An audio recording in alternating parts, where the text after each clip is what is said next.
بسم الله الرحمن الرحیم.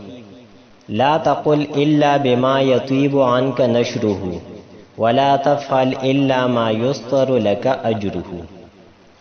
لا تقل ته خبر مکوه الا بما مگر هغه خبره کوه يطيب عنك نشره چې ستا د طرف نه د هغې نشر او خوریدل دا ښه وي.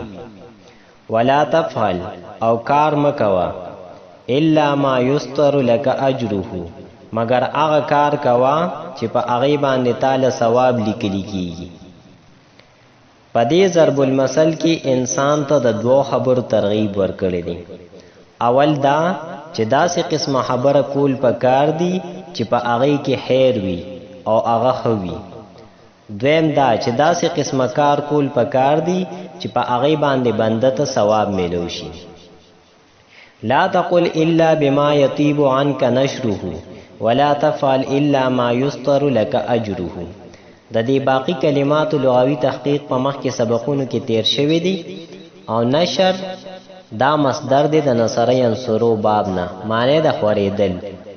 یسترو دام د نصر ینصرو باب نه راځي، سترن مصدر دی، معنی د لیکل.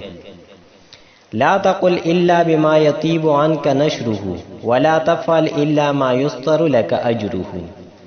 د دې ترکیب داسې دی چې لا تقل پهل نهی پدې کې انت ضمیر هغه د دې فاعل، الا حرف استثناء، با حرف جار، ما اسم موصول، یطیب فعل، عن حرف جار، کاف ضمیر مجرور، جار سره د مجرور نه متعلق شو فعل یطیب پورې.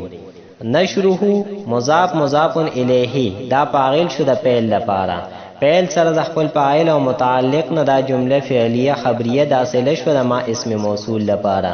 موصول سره د صلینا دا مجرور شو د با حرف جار د پاره، جار سره د مجرور نه متعلق شو کلامن محذوف پوری، کلامن محذوف سره د خپل متعلق نه دا مستثنا او د دې مستثنا منه محذوف دی، اغم کلامن دی.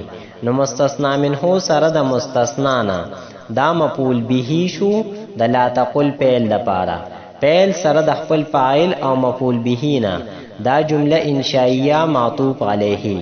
و حرف عطف لا تفعل فعل پدې کې انت ضمیر هغه د دې فاعل، الا حرف استثناء، ما اسم موصول، یستر فعل مجهول، لکا دا جاری مجرور متعلق د فعل، اجره مضاف مضاف الیه دا نائب فاعل د فعل مجهول لپاره، فعل سره د نائب فاعل او متعلق نه دا جمله فعلیه دا صله شو د ما اسم موصول لپاره.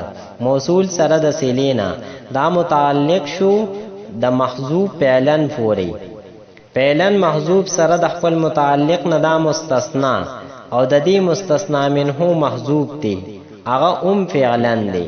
نو مستثنا منه سره د مستثنا نه دا مفعول به شو د لا تفعل فعل لپاره، فعل سره د خپل فاعل او مفعول به نه دا جمله انشائیه معطوف، معطوف علیه سره د معطوف نه دا جمله معطوفه شو.